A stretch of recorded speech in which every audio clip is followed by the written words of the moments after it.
Bet you that's the last time that Shadow helps an old woman across the street. Uh-huh. Hey, Drew here with Plot First, and American Gods is back with a third season.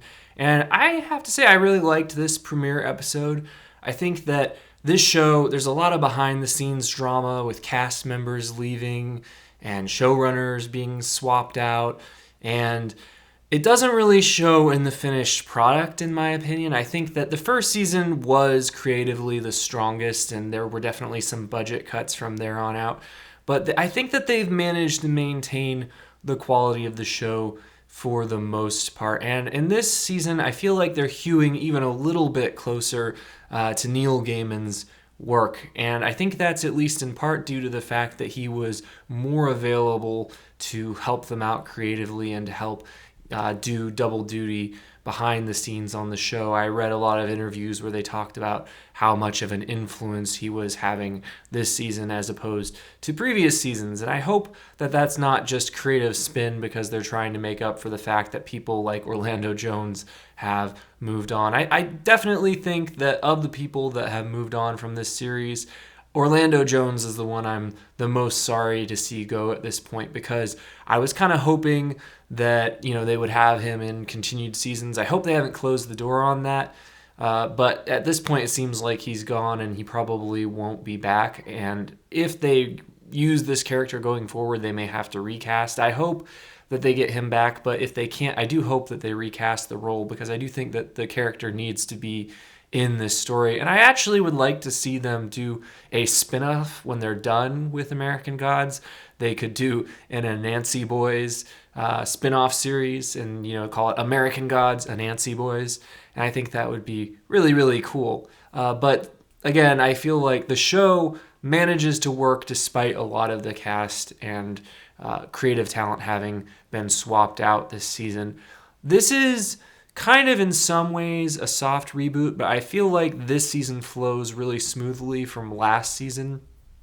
There's some new additions to the cast, most notably Dominique Jackson as Miss World. I'm not sure actually how I feel about this. I'd love to hear what other people think, but to me, what they're doing is a little bit problematic because they're basically, as long as they still have Mr. World kind of lingering on the fringe and it's like this is who the character actually is, then it comes off sort of to some extent as if he's doing a version of blackface, which I would think was kind of offensive. And I don't really buy that it's the same character. Like the way that Dominique Jackson was playing the role did not, to me, carry over as if it was still Mr. World. But those are just my thoughts. Let me know if you agree or disagree in the comments. They have Marilyn Manson this episode as the front person for a rock band, and they had this scene that was interesting because it started off and you thought you were watching ballerinas, and then it turned into a rock concert. And obviously, you've got Odin using this as an opportunity to gain worship for himself. And one of the interesting themes in this show has always been, and in Neil Gaiman's novel as well, is that Americans worship different things in the same way that we carry out religious worship. And it's an interesting parallel, the worship that people have for rock stars and the worship that a god would need to continue to exist in this universe. And it's an interesting parallel that they draw there. I also felt that they kind of drew this theme out in the conversation between Odin and Shadow in the restaurant, where Odin basically said, you guys have turned away from us and you've turned to these gods of technology, but what has that really brought you? Now, we can't really trust anything that he says because obviously he is trying to get people to go to war for his own purposes, and he's trying to make it sound like that's what's best for humanity, but can he really be trusted? I would wager not. But it's an interesting dilemma, whether people are better off now that they're worshiping empty technology and all of the things that the progress of humanity have to offer, such as the entertainment, or if they were better off before when they were worshiping these gods that required great savagery to please them. It's kind of a catch-22. This show has always kind of marched to the beat of its own drum. I don't think there's really a whole lot else on television like it, and It's odd that I enjoy it as much as I do. I mean, the name of my channel is literally Plot First, and this is not a show that spends a lot of time on plot progression. Things tend to develop very slowly. This season, we're kind of going through the same rhythms that we've been going through for 2 seasons now, meeting new gods, trying to get them to join Odin's side for the upcoming war. We meet Whiskey Jack this episode, played by Greene, in a scene that was somewhat interesting. I definitely thought that the visual effects during these moments were awe-inspiring, and this is one of the things that this show does so well, is that they allow Shadow to actually react to the things that he's experiencing. I think a lot of times with television and movies lately, they just throw special effects on the screen, but they don't let us have time to experience the awe and wonder of them, because if you don't show a character reacting to this world, then we don't know what sort of effect this is supposed to have on us, what we're supposed to be feeling about what we're seeing. And this show always allows us to understand the awe and wonder of it. And I think that's one of the strengths of Neil Gaiman's novel, and I think that it is translated well in this series. This was actually a faster paced episode for this show. I mentioned that the pacing on this show in terms of plot progression can tend to be a little bit on the slow side, but a lot happened this episode for this show. We eventually ended up with Shadow in Lakeside, where it seems like they're not going to spend as much time there as he did in the book. It seems like he's going to kind of go back and forth between locations. It seems like they were a little concerned that the viewer would get discontented if Shadow was just hanging out at Lakeside the whole season, so they're going to have him go back and forth. In the teaser for next episode, they show that he's going to go and see Chernobyl. This episode started off, of course, with him hanging out with Mr. Wednesday and going to see the various gods that they encountered over the course of this episode.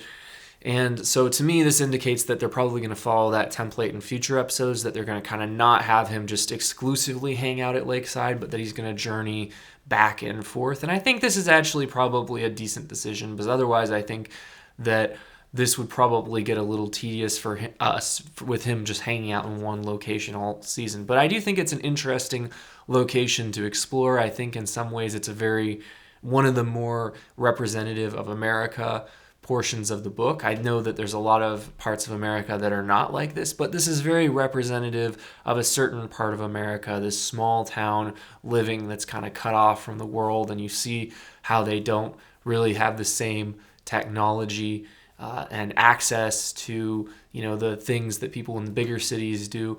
And I think it's just an interesting thing to explore, how people live their lives differently in a small town. And it's going to be interesting to see that explored, and how everyone knows each other, and just that sense of community that they have in Lakeside. So I'm interested to see this explored, but I do think it's probably a good decision to have him kind of going back and forth and not just have him exclusively in Lakeside. Another example of how this show really marches to a different beat than pretty much anything else on television or streaming is how poorly I felt that the cliffhanger ending came across. I know that cliffhanger endings are kind of a staple of this type of show, but I just don't think it works that well here, because that's not really the appeal of this show. And if they were going to do a cliffhanger, I probably would have done the cliffhanger with Laura Moon and Mad Sweeney, because I'm interested to see how that situation resolves itself. It seems as though she's disintegrated and she didn't manage to get the coin into Mad Sweeney's head, so he's not